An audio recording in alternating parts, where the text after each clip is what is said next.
क्या आपको पता है आज दोपहर कलकत्ता में जमीन हिली, लोग घरों से बाहर आ गए, पंखे झूलने लगे और अचानक हर किसी के मन में एक ही सवाल, क्या हम भूकंप क्षेत्र में सुरक्षित हैं? बट रुकिए, एक एस्पिरेंट के लिए सिर्फ ये खबर नहीं है, ये है संभावित प्रीलिम्स का क्वेश्चन या फिर मेंस का 10 to 15 मार्क्स का आंसर और शायद इंटरव्यू का सवाल भी हो सकता है। अब हम बात करते हैं पहले इस करंट अफेयर के कॉन्टेक्स्ट में क्या न्यूज़ है प्रॉपर, फिर हम चर्चा करेंगे कि प्री में किस हिसाब से क्वेश्चन बन सकते हैं और मेंस में किस हिसाब से प्रीवियस ईयर एनालिसिस हम करेंगे कि क्वेश्चन कैसे कैसे आए हुए हैं।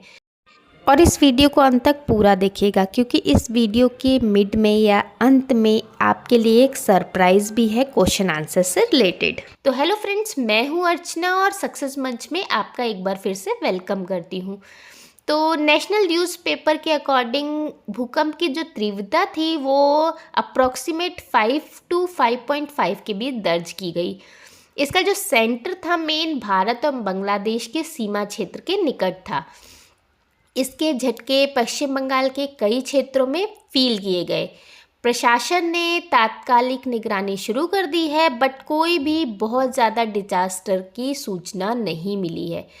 अब यहाँ आप रुकिए, आप अगर एस्पिरेंट हैं तो सवाल ये नहीं कि भूकंप आया, सवाल ये है कि कलकत्ता में ही क्यों बार बार झटके महसूस होते हैं। तो प्रीलिम्स के एंगल से हम इसको देखते हैं। तो भारत जो है वो सिस्मिक जोन्स में आता है। भारत को 4 मेन भूकंपीय क्षेत्रों में या सिस्मिक जोन्स में बांटा गया है, जोन 2, 3, 4 और 5। जो पश्चिम बंगाल का बड़ा हिस्सा है वो जोन 4 में आता है, जो कि उच्च जोखिम का क्षेत्र माना जाता है।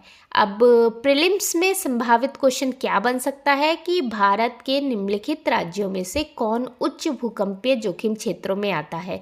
देखिए, ये करंट में अभी घटना घटी है, इस वजह से इस टाइप के क्वेश्चन आने बहुत ज़्यादा इम्पॉर्टेंट हो जाते हैं। अब मैं 2015 में यूपीएससी में इस प्रकार का क्वेश्चन पूछा गया था कि भारत में भूकंपों का मुख्य कारण क्या है, रीज़न क्या है। तो ज्वालामुखीय गतिविधि, प्लेट टेक्टोनिक, मानसूनी दबाव या सौर विकिरण। तो यहाँ पर प्लेट टेक्टोनिक इसका आंसर होगा। देखिए, ये तो सिंपल क्वेश्चन है, इसके अलावा भी बहुत सारे क्वेश्चन आते हैं। अगर मैं इस क्वेश्चन के विश्लेषण की बात करूँ तो भूकंप पृथ्वी के टेक्टोनिक प्लेट गतिविधियों के कारण होते हैं। बंगाल बेसिन क्षेत्र भारतीय प्लेट और यूरेशियल प्लेट की जटिल गतिविधि से प्रभावित है, इसलिए यहाँ भूकंप लगातार आते रहते हैं। चलिए अब आते हैं मेंस के पॉइंट ऑफ व्यू से देखते हैं। तो जीएस पेपर 1 में इस टाइप के क्वेश्चन आ सकते हैं कि भारत में बढ़ती शहरीकरण की पृष्ठभूमि में भूकंप आपदा प्रबंधन की चुनौतियों का विश्लेषण कीजिए। चलिए तो हम देखते हैं कि अब इसका हम आंसर राइटिंग कैसे कर सकते हैं। तो सबसे पहले मैं इसे आपको शॉर्ट में ही बताऊंगी, आप इसको डिटेल में अपने आप करके देखेंगे और मुझे पिक्चर क्लिक करके भेज सकते हो टेलीग्राम चैनल पे। तो सबसे पहले आप इंट्रोडक्शन में लिखोगे कि भारत की भौगोलिक स्थिति और प्लेट टेक्टोनिक के बारे में कि ये होती क्या है और भारत की भौगोलिक स्थिति क्या है। अब इसके मेन जो कॉन्टेक्स्ट है उसमें आप लिखोगे कि अनियोजित शहरीकरण के कारण पुरानी इमारतें हैं, आपदा तैयारी की कमी होती है और जनसंख्या घनत्व अधिक है। इस कारण से जब आप इसका निष्कर्ष लिखोगे तो आप इसमें स्मार्ट सिटीज़ का उदाहरण दे सकते हो, क्योंकि इसको रोकथाम के लिए क्या कर सकते हैं। भूकंप रोधी निर्माण के बारे में बता सकते हो और एनडीएमए के क्या क्या दिशा निर्देश है इसके बारे में आप कंक्लूजन दे सकते हो। तो पिछले वर्षों में भी बंगाल क्षेत्र में मध्यम तीव्रता के झटके दर्ज हुए थे, तो ये संकेत करता है यह आइसोलेटेड घटना नहीं बल्कि भूगर्भीय सक्रियता का ही एक हिस्सा माना गया है।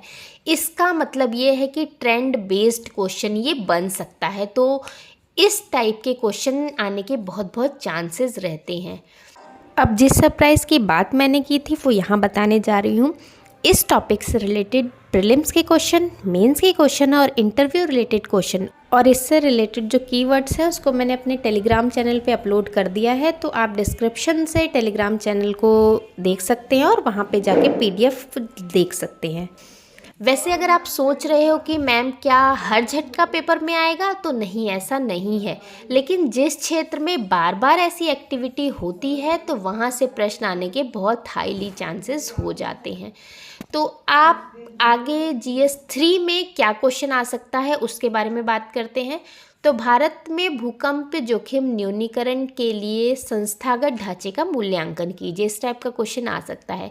तो आंसर में आप इसमें एनडीएमए को जोड़ सकते हैं, एनडीआरएफ को जोड़ सकते हैं, भूकंप रोधी भवन कोड के बारे में बता सकते हैं और सामुदायिक जागरूकता के बारे में एनकोड कर सकते हैं।